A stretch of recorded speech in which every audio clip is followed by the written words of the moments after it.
Hey, this is Troy Erickson from the Secrets of Scale podcast, where we talk about how to scale your business and figure out what's working right now, as well as telling some entertaining stories. And today, there is no lapse in entertaining stories because I've got Jason Wojo with me, a longtime friend, a roommate, an amazing Facebook marketer.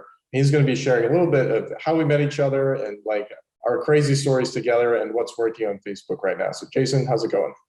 Good, man. Appreciate having me on. This is me dope. Good to catch up too. Yeah, absolutely. So we have met each other probably, oh my gosh, 3 or 4 years ago online. And to announce this podcast, I kind of told my side of the story. So essentially, I was working with Greg Berry from Hustle Island. It was more like a biz op, kind of like entrepreneurship company with a Facebook group. And we had like a pretty like pop-in Instagram page at the time. And you kept DMing us like, let me work with you, let me work with you, let me edit videos, let me rep the merch. And Greg eventually was like, hey man, like just give the kid a chance and see what happens. So I was running Facebook ads, you came in, you helped with those, you made cool video content. We really bonded over that, kind of moved in together and just like went from probably like 5K a month to over 6 figures a month each, which is like really amazing. And it's really been something that I've enjoyed in my career. So I guess first of all, like if you could tell everybody what happened before that, like how you got into marketing and then like your side of the story too. Yeah. So basically, I was in like high school, going off to college, and I was working at a cafe at the time, and I was kind of like confused on what I wanted to do. And my boss basically told me to go to culinary school because that was like because I didn't have any self-awareness. I didn't know what the hell I want to do. So I was like, all right, you know what? We'll just go to culinary school. We'll see what's up. So I go there, hated it, didn't really attend classes that much. It was snowing upstate New York a lot. So I always had to like go out to my car, scrape off my window in order to drive up to campus. And then one day I got really bored and I looked in my trunk and there was like, Pokemon cards there. I was like, oh boy, what is this? So my parents didn't really give me money while I was in school. So I was like, all right, I got to fend for myself and I got to sell these cards. So I started going back and forth, post office, Walmart, like buying packs, flipping them, selling them on eBay. And because I was doing that, I wasn't really going to class. And then I wind up like literally flunking out. And then I moved back in with my parents after the second semester. And then I started working at a life insurance firm as an assistant. And then I went to business school like part-time. While I was in that life insurance company, I wasn't doing much work. I was just filing cabinets and stuff. And I was watching YouTube a lot. I was just sitting there eating Panera bread, getting paid $8 an hour, whatever the hell it was. And then I came across a YouTube ad, basically for like Ty Lopez's SMMA. So I bought that. It was like, I don't know, like $297, which was a lot of money at the time because I had zero. So I bought this course, went through it, all that. And then I started like posting content on social media to build like the personal brand of who I was. And then that's when I started like making all these motivational videos. And then on the side, I was starting to get a couple of clients, like starting to inquire. I wasn't really getting a ton. I was getting more like one-time jobs and stuff. And then I started pushing stuff out on Fiverr just to like try to do things. Like I was just like really like a beginner. And then I was making all these videos, started getting followers. It was easier to grow organically on Instagram back then. So I was getting a decent following. I had like 40K or whatever. And then I saw an ad for the Hustle Island shirt, bought it. And then I took like an upsell or two, which I didn't really know much about upsells. So took the shirts and I started making videos with them. And then I was obviously following the page. And that's kind of how I got into like your guys' space. Because I had no idea what like funnels were, automations, like ads. I wasn't running ads. I was basically just pitching local businesses like, hey, I'll build your website on Wix because it was easy. Like a 3-year-old could do that. And then just run some like simple Google ads. And that's kind of what I was pitching. And then while I was learning from you guys, I was also like getting clients on the side and stuff like that. Whatever I was learning with Hustle Island, I was then implementing into the agency itself. And then, yeah, man, that's basically how I got everything. And then it kind of just transitioned into, like, hey, I was making like maybe 4 to 6K a month or whatever. And I was like, okay, like, why am I working at like this financial firm still and this life insurance company? And then I was still working weekends at Staples as a side gig. And I was like, oh, this is like too much right now. And then I wind up actually getting fired from the financial firm job, which kind of like set me up to quit the other two. And then, yeah, and then I just started doing this. And then I moved to Orlando. And then that's when your ass moved in. That was insane. But yeah, man. Yeah, so that was a really interesting time too, because Greg ended up shutting down Hustle Island. He wanted out of internet marketing. He had a group that was making him like 37 grand a month, and he just quit. He didn't like want to do it at all, which was really odd. So like at that point, we kind of like went out and we were shocked and like found our own clients. And after a minute, we were like, hey, like I'm living in the middle of Ohio. There's nobody that really does what I do. And I was like, hey, can I come visit? So I visited. And then like literally that same day, there was a spot open in your house. And Steven, the landlord, he like had some other kid that was about to sign, and he like the contract was in his hands. I was like, what if I sign it right now? And I did. So then I moved in, and then a couple months later, like right after COVID was over, came down, and we just like really started scaling and like running our own offers and like taking. Yeah, like dude, the front end offer was how we kind of like got our names in our space. Like our front end offers that we put together, I think that was what really catapulted us to like, obviously like, like we knew like offers and like ads somewhat and funnels and automations, but like we actually had to figure it out more at scale. So like having our own front end offers and like understanding AOV and LTV and like back end high ticket, that was what obviously like catapulted us. And since we ran so much ad spend, like, dude, when we worked with clients, they were afraid to spend $100 a day. We went from having our own front end offers and we would start with like $200 a day in budget to then like, we were trying to push 4, 5, 6K a day in ad spend. Like we were not used to that. And then that's when we started getting into the whole credit card game. I remember all the times that you were trying to apply for Amex cards. We were like, oh my God, we need points. Like we're spending all this money on ads. And yeah, dude, that was like such a big learning experience for both of us. And that was like the most exciting part. Yeah, it's cool because it's like when you do it for clients, that's one thing, and you have like this level of understanding. But then all of a sudden, when you're like, all right, so I'm going to take everything. This is what I did. I took everything I learned from like going to Facebook groups and acquiring clients and like doing things for them. And then when you take it, into your own offer, it becomes your own money, and you just learn so much more because you're forced to. And that was just a great experience. And eventually I got slapped. And, I don't rely on, the platform. So I don't want to say too many things that'll trigger algorithms. But we're back up now. And you taught me a lot of crazy things about Facebook and how to like advertise profitably. So Yeah. You're just like a wealth of knowledge for some of these people. So talk a little bit more. So you had this offer. It was like 100 high performing ad templates that people can literally copy and paste. Mm-hmm. What were some like fixes that you made to it that just really took it off? And then like, what did you do when you got Okay, so well, you're probably gonna want to cut this out because it's gonna be kind of like a testimonial because you actually fixed the beginning paragraph. So like I tried 25 at first. And that was kind of just like an impatient way for me to get the offer up. So it was like 25 ad templates. I was like, all right, like I don't want to do 100 right now. We'll just get 25 up and then we'll figure it out. And it didn't really do that well. Like it was basically break even with the back end because I wasn't really good at sales calls yet. Like I wasn't doing sales calls at scale. I didn't have any underneath my belt. So I was like, all right, you know what, we'll do 25, see how it goes. It was converting like 3%, whatever it was, 3 to 4%, which is, it wasn't that great because the AOV wasn't as high and I wasn't profitable. So then I was like, all right, you know what, like, let's do 100. And the 100 got me to about a 5 to 6% conversion rate. But I was like, still, like, I know that I can churn more. Like my ROAS has to be over a 4 or 5 for this to really be worth it with a back end high ticket. And then I was like, yo, man, like, I need you to look at this landing page.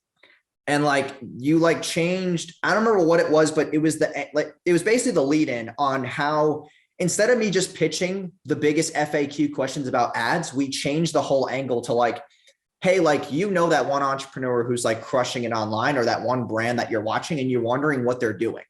And like, they're literally just copy and pasting what works. And maybe you think this is too easy, whatever the case may be, but like, it's actually really that simple because we always went into the space of like, hey, there's always that one thing. There's that one thing that you need to get X, Y, and Z. And that's like the end result that you want.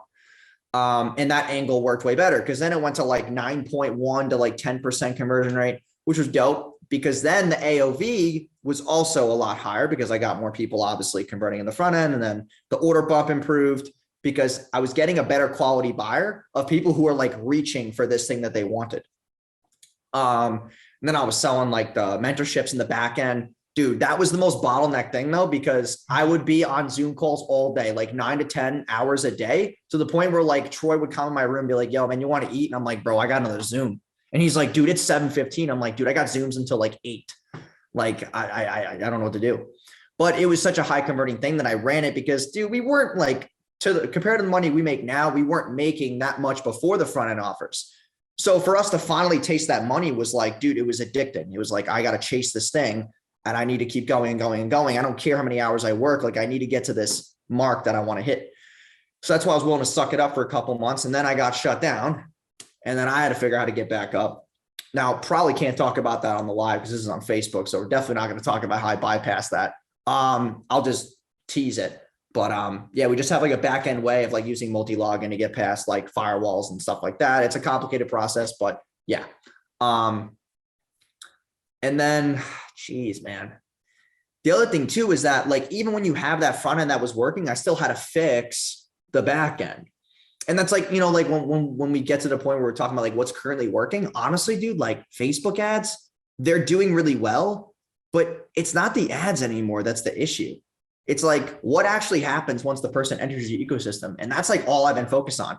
I have been in Zapier, I think more than any like nerd on the freaking planet right now. Like the whole month of December, we didn't run that many ads and I just sat in my room and just worked in Zapier and automated my whole thing. Like I don't work anymore. I just literally will get on a couple sales calls. I'll do some podcasts like this and I just sit here and I just like focus on my numbers, my LTV and all that stuff and like trying to improve those things because those are things that I can control as the owner. Then just hiring people, stuff like that. But it's like, dude, like the automation and the backend stuff is such a huge play. That's been what I'm primarily focused on. So. Yeah, absolutely. Because it's like, even going back to the template offer, it's like, I know you work with a lot of people, in a lot of different niches. And it's like, when you find something that works, it's like to an extent, you can just like use the same model. It's like, you have the systems down now for people. Yeah. Now it's like, okay, well, how can I separate myself further? How can I learn more about like these audiences? How can I like extract the maximum amount of dollars and like make them as happy as possible with what they're doing? And I love Zapier. That's one thing for me that like so much fun. Like it's so crazy. Like as soon as someone pays, like I literally have this whole thing set up to where like the tasks automatically get set in Trello, click up, their Slack chats made, their invites sent, their onboarding form is emailed. Like, dude, it's the craziest thing. And then I have like the tags and it's like a nerdy process, but it's like really fun. Now, back to what you were saying about like this will help a lot of people because when you like cross a certain amount a month, like maybe 20, 30K, whatever it is, like you're actually making good money. But there's one thing that I did differently that like everybody is always respected about me is that I am able to just tweak anybody's circle ever. Like, I am able to, when people watch people online, like, okay, there's some people who I haven't gone into yet, but there's people who we watch online and we're like, oh, like we would never be associated with these people. We'll never talk to them, whatever. Like they'll never answer me. Like, dude, the biggest thing for me was just getting in the right circles. Like, we went to the events with Jason Capital, then I became friends with him. Then he introduced me to Craig and now I'm talking to like other people. It's like, dude, it's insane. We're now working with the professor, the basketball guy, the and one guy. And it's like, dude, like all these people just because of someone said something. It's just crazy. It's like, that's like one of the biggest skills that if you can harness is where you use your funds and money that you're making to like go to events and like meet people and get in certain circles.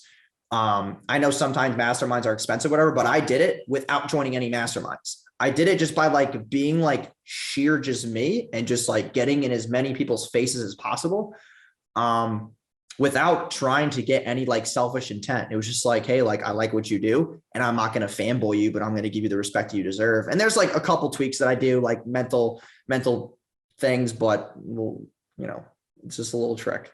So yeah, it's a really good example of that is Dylan Kivo. So he's going to be a guest later on this. But if you guys don't know Dylan, he's one of those PR guys.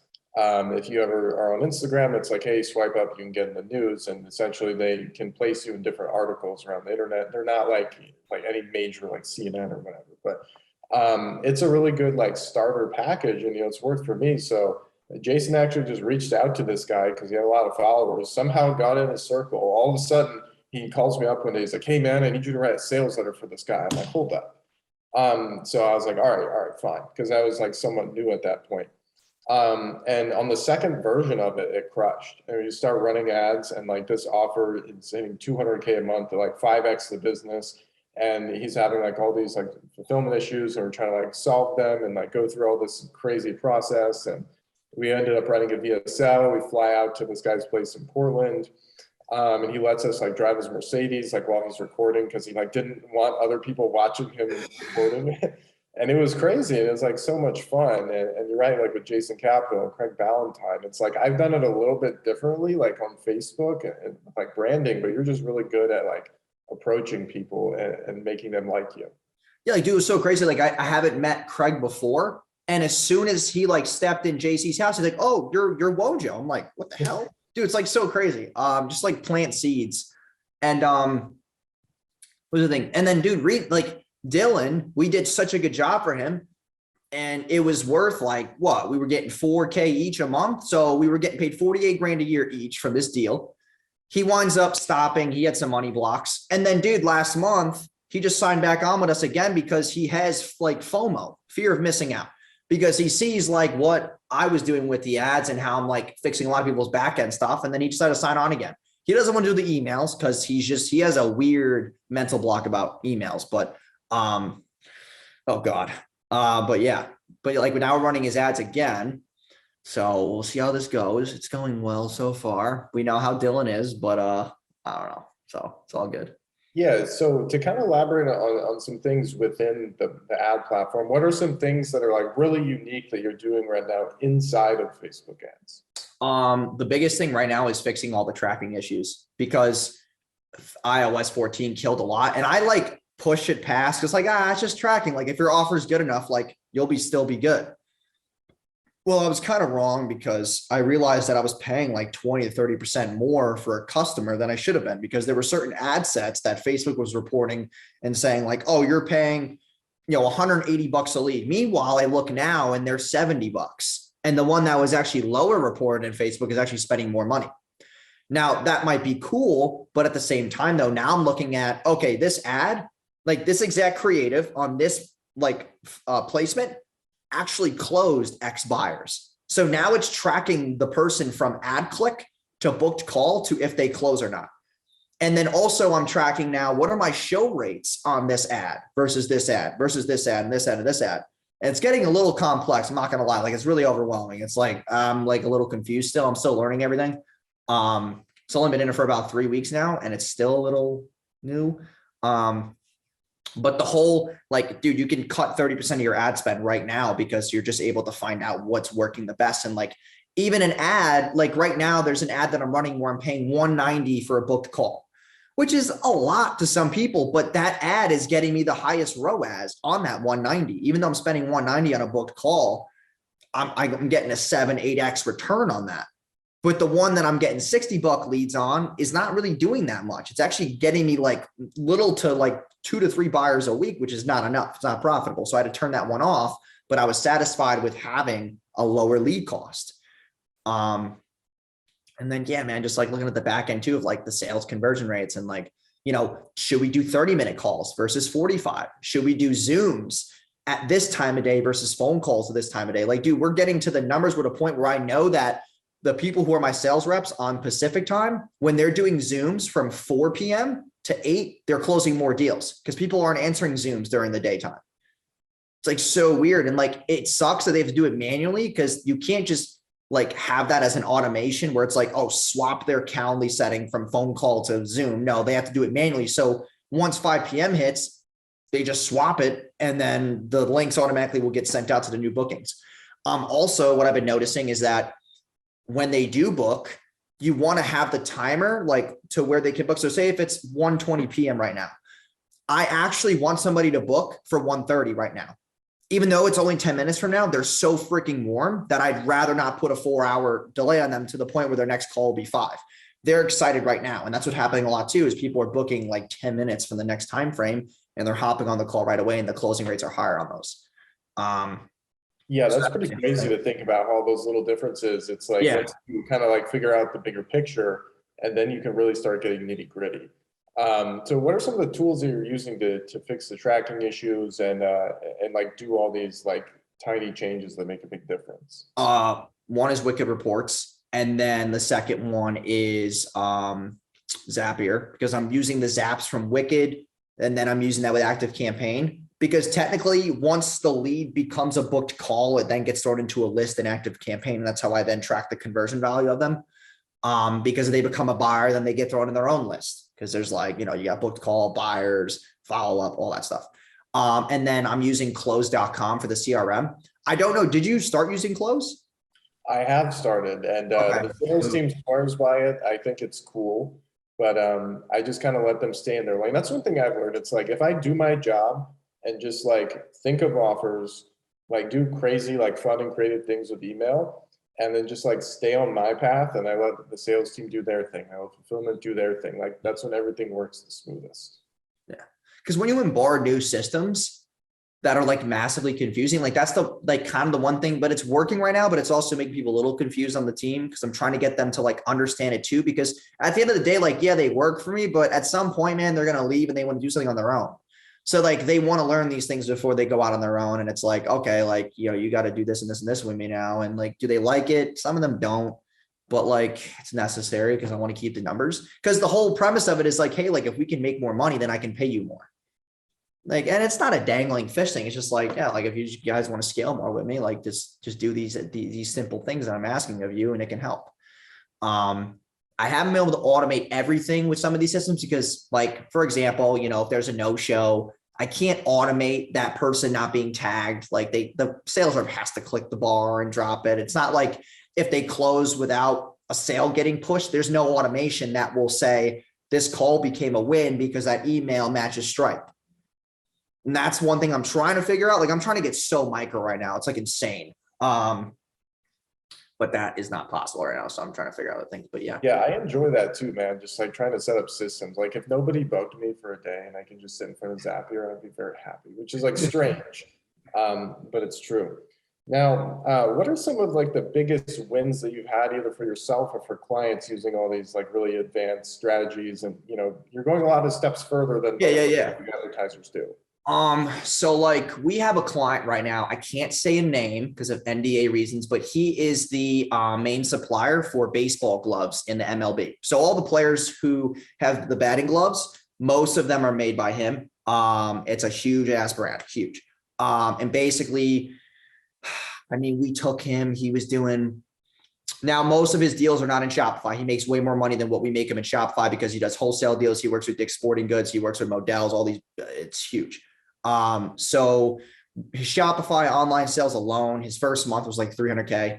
And then we implemented like Klaviyo, we implemented SMS, we implemented the abandoned cart recoveries, we implemented a Zipify. And I'll get into what that is. But basically, like when you look at a regular Shopify page, it's boring. It's just a regular go to cart and whatever. So we decided to implement like a custom lander through Zipify with better copy, boosting the AOV. And we took his AOV from $89 to $171 within like 30 days. Yeah, it was, dude, it's freaking crazy. And then we took him to about 902 grand the next month. We're also running ads on TikTok and Snapchat right now that are getting a good CPM because TikTok and Snapchat are underpriced. And for how much data he has from the Google Tag Manager, we're retargeting all of the people. So like his CPAs are going down as well because we have the wicked reports attached. So we get to know what ad sets are actually working and what are not. And then also, dude, we went to the extent of like, and we charge them a lot for this, but like we basically did for every single product in Klaviyo, we did a cross-sell flow for each product. So if they buy a white glove, they get a white sleeve upsell, a white t-shirt upsell, a white whatever, because the congruency of the colors. If it's a black glove, it's a black sleeve, black, dude, it's nuts. And like Klaviyo, he made like 20 grand a month on Klaviyo. Now he makes like 200K a month on Klaviyo. And then we're doing SMS. And then the abandoned cart recoveries, we did his abandoned cart recoveries. It went from 17% to 60% abandoned cart recoveries, which is nuts. And then we have a second brand that we work with that I used to show you was Lush. And we were doing like 300K months with them. And then they decided to stop because we weren't like a content team. We didn't have cameras and stuff where we could like film them locally. So they went with a local agency. Let's just say shit went down. It was terrible. And they literally ruined like the pixel and everything that we had. They do their CPAs on a $300 product were like 280. And I'm like, dude, that's not really scalable because the AOV is 360 or whatever. And then COGS, you're not making money. And I had the CPAs at 110, 105. And it's like, there was so much going on. And then we got them back. And now we're trying to re-nurture the pixel. And they went from like 351 was their biggest month. And then they, went 6 months without us. their biggest month was 84 grand. And then I'm like, dude, you guys just should have left my ads on. And then they left them off for too long. And that right now with the Facebook attribution, you leave your ads off for too long, dude, they're dead. Forget it. You're not going to be able to revive them. So then now we're trying to rescale them back. And I think we're at like 120 for the month. We should be able to finish at like 200, I'm hoping. And then for them, we're like sending 2 emails a day. We're trying to get the Klaviyo warmed up again because some of their like the emails that they were sending had all these graphics and shit in them, which ruined the open rates. And I was like, oh my God, another agency that runs emails with big ass graphics. So that's been fun. Craig Ballantyne's been fun too. We're running his like millionaire morning routine offer. I'm running his YouTube ads. I'm also consulting with the team. So I lead like the marketing meetings. And then, you know, we're forming out like an 8-week high ticket program because his LTV is actually not as high as I thought it was. So I'm basically helping him build this like 8-week high ticket program. We're getting the sales reps induced to it. We're fixing his order bumps. Just like a lot of optimization with him, but he's like really pumped right now. I don't know how he hasn't found somebody else to help him because I was like, dude, like how is no one else in the space saw this and been like, yo, what are you doing? So that's been fun. So those are like my biggest wins right now for sure. I mean, as far as like the agency, we're doing well. I mean, the lead gen's good. I have 7 sales reps. We're booking like 55 to 65 calls a day. I mean, we're about to break a 500K month soon. I think it might be this month. Not sure. It depends because I got rid of the downsell program that we were doing and I formed it into like group coaching plus done for you. So like I have them going to a whole second like group and then once a week they hop on a coaching call and then obviously they can ask me questions for an hour or two. But I only do that once a week now. I used to do the calls for 10 times a day. So I basically formed it into that and then charged a better price. And now all the clients are signing contracts. So every single client is a 3-month LTV or more. So we implemented that to help with retention, obviously chargebacks. So that's been good. Just the biggest thing right now is like some days the lead quality is weird. It's an iffy thing that I'm in. I'm in the ad space, so it's not always the greatest. I'm not going to lie. Like maybe 15 to 20 of the 50 to 60 are actually qualified people who will spend 3K or more a month. And then the other ones will get thrown into the startup program. So that's been good. And then, yeah, I mean, it's just a matter of me fixing the numbers right now. And then also like, since I have this whole new program, I'm building a whole new team around it. So I have like another 15 people that I'm basically training right now to like understand all the points and Zapier and the automations, the client journey, expectations, all that.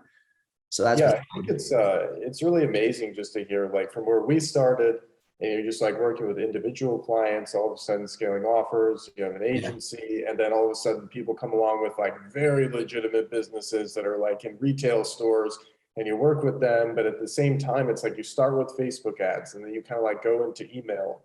And then you try to like do SMS and like really help them like build the entire business. Whereas most agencies just try to come in and like do a little of everything. But you start with one thing, you've taken the time to expand into others and really help these people.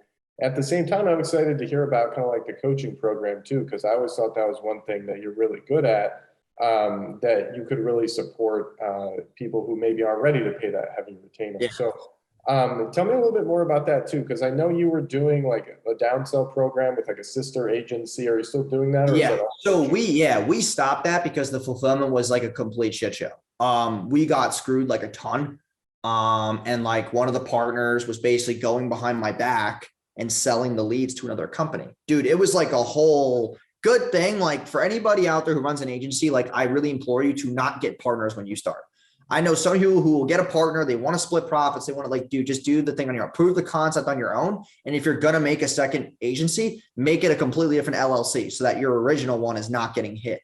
Because when you have payment processors and you're dealing with refunds and chargebacks, you do not want that to revolve to your actual main business because you won't be able to actually collect payments, which means that you're going to be paying high processing fees, like 6% or more, just to get what a payment processor is willing to handle your high risk. And then like basically what I decided to do is I was like, hey, like this fulfillment's bad. I'm going to bring this in house. That's why I got the office. And then basically I'm going to just jump in for group coaching to increase retention and kind of do like the whole mindset coaching and all that kind of stuff. Cause people love mindset at the end of the day. Like it's just what they want. You're like trying not to laugh at that because you know how mean you are about It that. depends where you're at too, because it's like mindset does make a big difference for a lot of people, but there's a lot of people who put too much emphasis and they think that like mindset will solve all their problems. It's like Yeah. it gets you in a gear where you can put in the hard work. So Yes. they work in tandem, but Yeah, and sometimes like it gives you the perspective to like deal with the ups and downs and stuff like that. Now since I'm like almost done with training this new team and everything, I'm actually launching a new offer. Like I know I talked about that a lot about a sales offer, but I'm actually going to do it. It is called cutthroat selling. And I'm basically going to talk about how on sales calls, I actually am an asshole and how it works. And it's basically the whole angle of like, hey, like this is one thing that like your parents and even your mentors told you not to do that is actually really, really works really, really well if you use it the right way. And it can increase your sales conversion rates on the phone up to X amount of percentage, blah, blah, blah. And I'm basically going to sell a front end for this. It's going to be like a little $17 product. And then I'll do like objection handling as an upsell, all that fun stuff. But like, I want to get into that space because that's where I have way more fun is like looking at sales teams and seeing their scripts. Because I'm looking at Craig's stuff right now and I'm like, dude, you guys are like, this looks like a telemarketer call. Like we need to like, you want to fix your morning routine. Well, it's not the only thing you need to fix. Like, why does your wife hate laying next to you? Like, why does like all this shit happen? Like, why is your sex life terrible? Like I go at people on the phone and there's like two sides, which is number one is like people are really nice on the phone and they can get a sale. But there's my side, which is like, I'm going to tell you how dumb and stupid your decisions are. And you're going to have to fix those in order to get X, Y, and Z. Because if you don't fix X, Y, and Z, that's why. It's like, and it's funny because some people are like, oh, well, like it's easy for you to do it because you're on the phone. You're the person that they want to talk to. So I'm like, all right, you know what? Put me in another offer. Put me in a weight loss offer. Okay, well, Katie, you're 480 pounds. Do you really think that, you know, like your friends want to hang out with you on a Friday night and go out and get drinks? No, you're embarrassing to stand next to because you're a whale. Okay, that's like the things that I would say on a call because it's true. It's just that people would rather be lied to than be told the truth. And that's like the whole point of like the whole cutthroat selling is like, yo, like you actually have to be mean to sell, but you can do it in a persuasive manner. yeah, I mean, honesty is definitely important. And I do agree there's a line where it's like some people, they just don't push enough. And I found that like, I'm not as aggressive as you. There's no doubt about that. I don't think there's anybody who is. But there's been times where like people have told me like, oh, I don't have my credit card on me. I'm like, John, you just told me that you did $8 million last year. I guarantee you have a credit card on you. And then they kind of chuckle and they pull it out. And just sometimes when you call people out and like just like reach for that like honest standpoint, they need to hear it. And Yeah. it's like you're selling something that's going to help them. Like you're fully convinced you can help them. They just need to be convinced. So Yeah. Like, yeah. dude, we had this girl yesterday and she does really well. She has like this like beauty academy and sells all these like courses and certifications. And she's like, oh, well, I got to talk to my husband. I'm like, oh, I love this one. So then she says that and I go into the whole rabbit hole of like, hey, like, does your husband make more money than you? Okay, he doesn't. Okay, so why are we taking advice from someone who doesn't own your business and makes less money than you?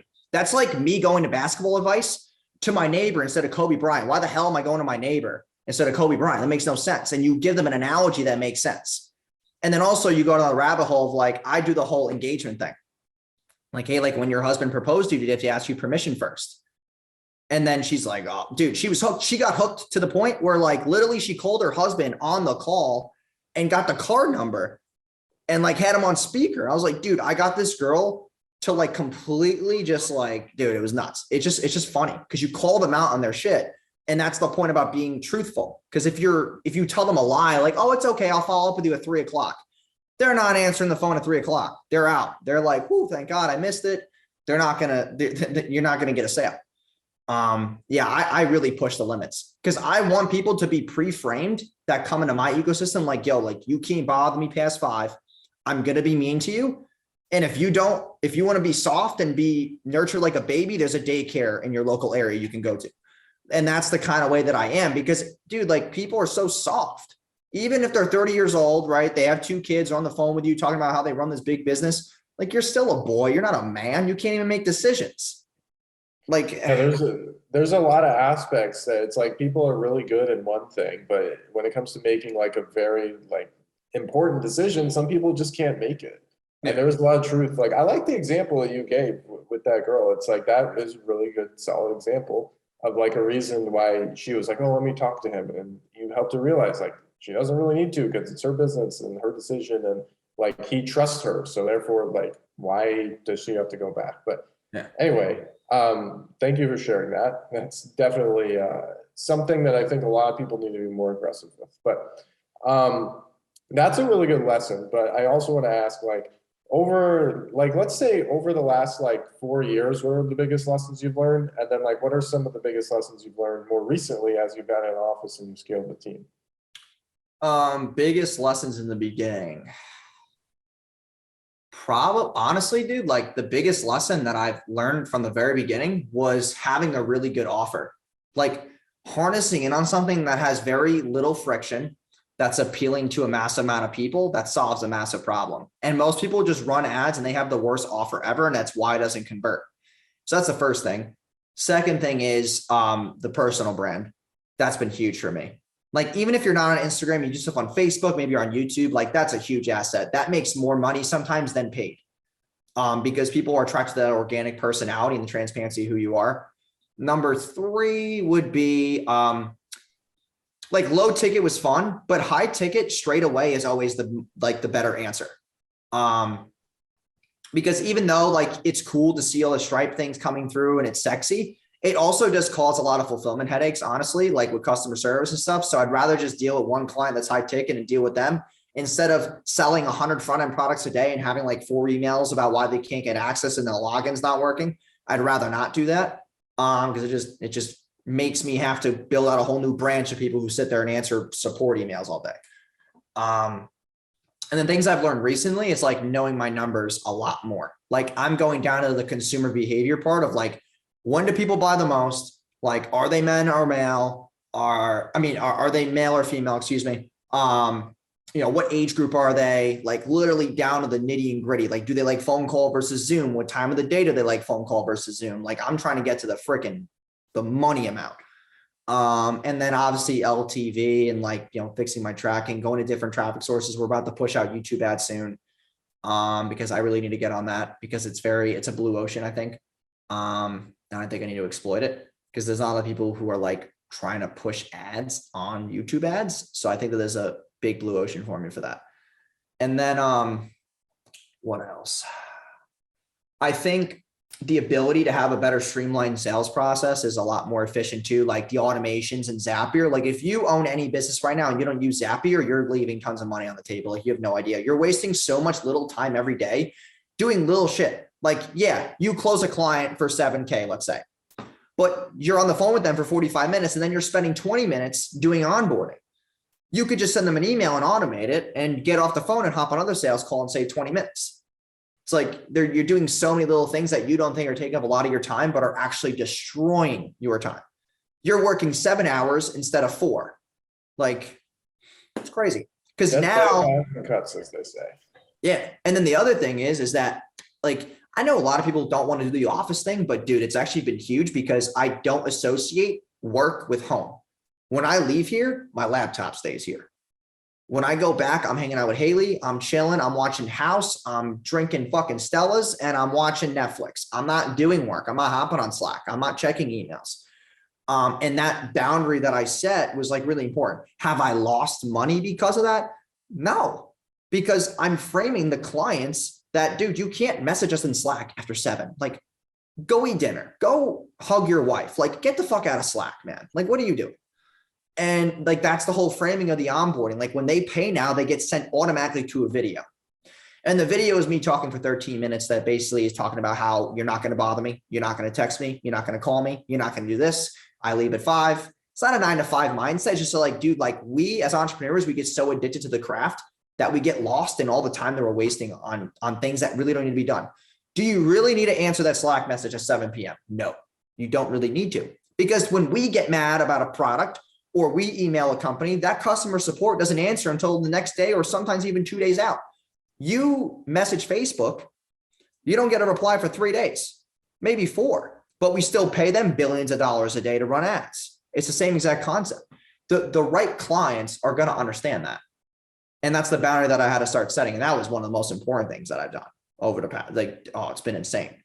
Yeah, that's cool. It seems like the office taught you a lot more than business, which Oh is, yeah, yeah. and Because I'm as soon happy as, for yeah, you. like as soon as they leave, like, dude, they can do other things. Like last night we went to comedy and we just watched people make weird jokes for an hour and a half. And I got like a little tipsy and had some drinks and like, I'm just having fun. Like I'm trying to enjoy my youth. I don't need to overbear myself with a guy who, like, for example, this guy messaged in Slack last night. I didn't see it until today. He's like, I bought yesterday, but didn't get a receipt. Like, dude, check your spam folder. Like, dude, check something. Like, don't just stand there. Like, you have no common sense. And it's like those things I would answer at 8 o'clock at night before I went to sleep. And it's like, dude, I just don't. It's like, nope. So Yeah, it's really tough to like, I think that both of us went from freelancer to like very serious business owner, but we didn't understand, at least until now, how important it is to like have a team and like yeah, delegate. And it's not like you're abandoning people. It's not like you don't care. It's like you can't help them at the highest level. You can't even help yourself at the highest level unless you delegate these things and have like strict rules. Like the better rules you have to follow, the more freedom you have. Because if you don't have rules, you're literally in Slack all day. yeah. And that noise is annoying. Oh, I hate that noise. Dude, I'm trying to find a way to turn that shit off or change it. There's a way. There's a way. You can just Google it. So the last couple of questions here, I think these are really fun. What is your, like the best business idea you've ever had and the worst business idea you've ever had? Best business idea I had was being able to control my lead gen. So all the high ticket that we sell, as soon as I figured out how to control my lead, like my lead source, like I can control how many bookings we get a day. If I spend twice as much on ads, then I will get 100 bookings a day. If I spend twice as less, I get 50. That predictability in growing your business is very essential. Even though, yes, it's not organic and you have to pay on ads, but you get to control it. You don't get shut down by a platform and lose your money. Number two would be the worst business idea. Worst thing ever was trying out the white label downsell. That was a terrible idea because I thought that it was an efficient way to like not lose money on dead leads when I could just simply revolve it and repackage the offer and make it sexy. Just like my done for you was, that's the main one. I just simply repackaged it and made it sexier. So that's like the whole thing about the offer creation I talked about before, like being able to harness that is definitely like huge for me when I first started, was understanding that. But yeah, those definitely two things for sure. Yeah, thanks for sharing that because it's like, that's why this is so vital to like have people like yourself on here because you've tested these things. Because I remember there was one point where we were like, dude, you have to try this. And I've been like seriously contemplating, but then I was thinking about all the complications that it brings in. And then now you're here like, hey, don't do it. Like, don't do it. Like, just do a coaching program instead. So yeah, no, the white label is terrible because you're dependent on someone else's fulfillment, but you can just simply repackage it and you can do like a smaller offer. And could be quite honest, man, you can just find people in like foreign countries and they can actually do it for you. And you can get the softwares to do grammar checks and stuff. So like, that's been way more efficient for me. Like we've had no issues. It's great. So. All right, final question. Like what advice do you have for somebody who is like a freelancer looking to do what you do? And then what advice do you have for, you know, somebody who owns a business and is using Facebook ads? Okay. So if you're a freelancer, I would say the biggest thing is right now, since being a freelancer is honestly quite saturated, the only way that you can really differentiate yourself is by just like, I know it's very cliche, but you have to do two things. You have to like network with more people and find your money and save your money and like join a mastermind or join some type of Facebook group so that you can like actually get in front of the right people who will get you. Maybe you find people with job boards and find people with like gigs that you can get help from or like get experience. Because you don't have experience, you have no testimonials and no social proof to the point where you can't cold sell because people just want to see results now. The other thing is having a personal brand. I feel like the reason why most freelancers can't really scale that fast because they have nothing to show people. They're just someone who does X. And yeah, they might have a couple of results, but you actually don't know who that person is. Like people who come to us, like they know I post 10 times a day. They're going to see my face. Like you're not touching the Instagram app without seeing my face. And I took the whole Gary Vee approach of just more touch points with people. And I know being a freelancer, you're working on gigs, you're working on projects. And yes, you can be a bottleneck, but you need to build that asset so that you don't have to be a bottleneck. Because when you have a personal brand, if I post on my story right now, hey, I need a copywriter, dude, I'll have 10 DMs and I can just go through filter and hire people. And I don't really have to use all these other platforms to get jobs or for people to hire, because I have an asset where people just want to work for me because they're magnetized towards the ambiance. And then for a business owner, honestly, if you're running ads on Facebook right now, you have to stop worrying about how much the ads are costing you and how much your customer is worth to you.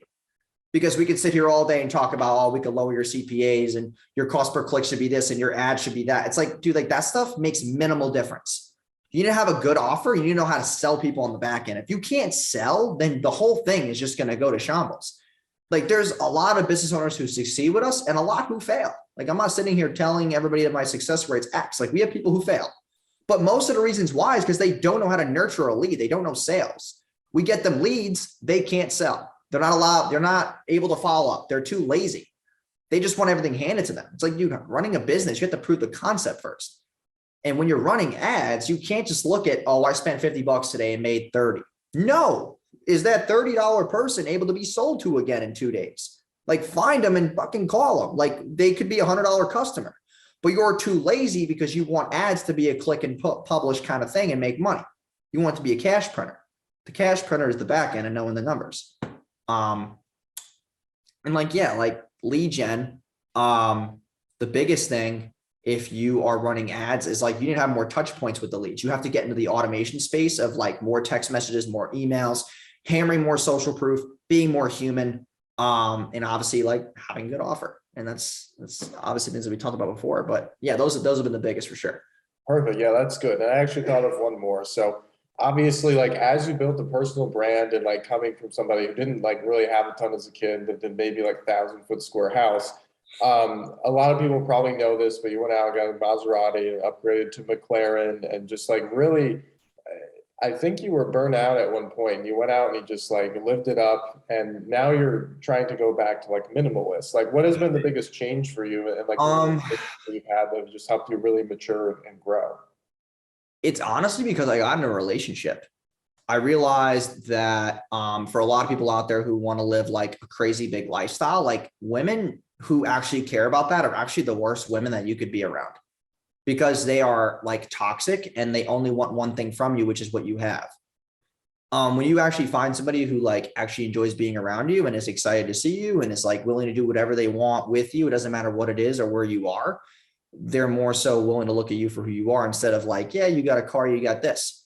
Also, man, it's just a lot of attention that I don't want anymore. I don't really post much on my story anymore. I don't really do as much as I used to, because I came to the realization that I can't please everybody. And I'd rather just like let my sales team sell. And if people don't want to buy, they don't want to buy. If I go on my story and try to make a post and try to convince people, like I can't convince you, because I'm tired of just like, well, I was tired of having to convince people of their limiting beliefs. Like I can't change how you behave. Behavioral change is the hardest thing to sell. And I'm just not going to lose my mental capacity to do so. And also, man, it's like the car is cool, but like, dude, it's a money pit. Like, what is it actually doing there? And it's a time pit as well. I was listening to Alex Becker talk about why he got rid of the Lambo. Is like you build a business that you enjoy, and then all of a sudden you buy all these things that distract you from the business, and like it has all these problems with it. It's like every single thing you do pulls away time from something else. So you have to be very careful where you put your time. Like I'm always pumping air on the tires. That the tires get low all the time. The meter keeps going off. The washer fluid's low every 5 days. I don't know what the hell's going on with the thing. The thing's freaking out. The music's not playing. This thing's not working. My steering wheel just cracked. Like there's just so many weird things. I'm just like, dude, I'm just over it. So, yeah, man, it's not something that when I get in now, I get excited about. It was fun for like 3 to 4 months, honestly. Like it was enjoyable, but then I just got the realization that it's just a car. And also, man, like for people who are in the credit space, yeah, that was a terrible idea because my credit got slapped when I got that car. I'm rebuilding it right now, but like, dude, that was a bad idea. Just because the amount of debt that was left on the loan. I mean, yeah, obviously I have money to pay off and then I sell it and I can profit on that payoff. But it's like, because the car market's good right now to sell because no one can find a used McLaren. It's hard. You got to get one shipped and you got to pay 50, 60K for shipping on a boat. No one wants to pay that. Rather just pay a higher price to get it and drive it away the same day. So I mean, that's really it. I mean, it's just not as exciting. Also, dude, my girlfriend hates the car. She doesn't want to be in it because when she's in the car, people are taking pictures and videos and she doesn't like that.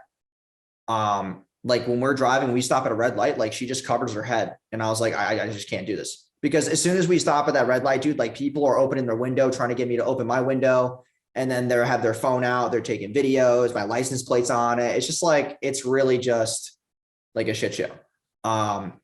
So yeah, I don't want her to feel uncomfortable. And yeah, you might be thinking like, oh, wow, like it's only been 3 months with this chick and you're going to sell your $200,000 car for her. It's more so about like the mental capacity of like how that actually makes me feel too. Cause it's like, now I have to take her in the Range Rover because I can't take her in the freaking McLaren.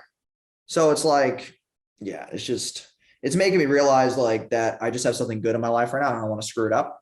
So I'm just like, all right, you know what? We're just going to put this shit aside. And dude, there's going to be people who are going to go on Instagram and go, oh, Wojo's going broke. No, I definitely am not. We've done with our fair share of those as you've grown. So it's been fun.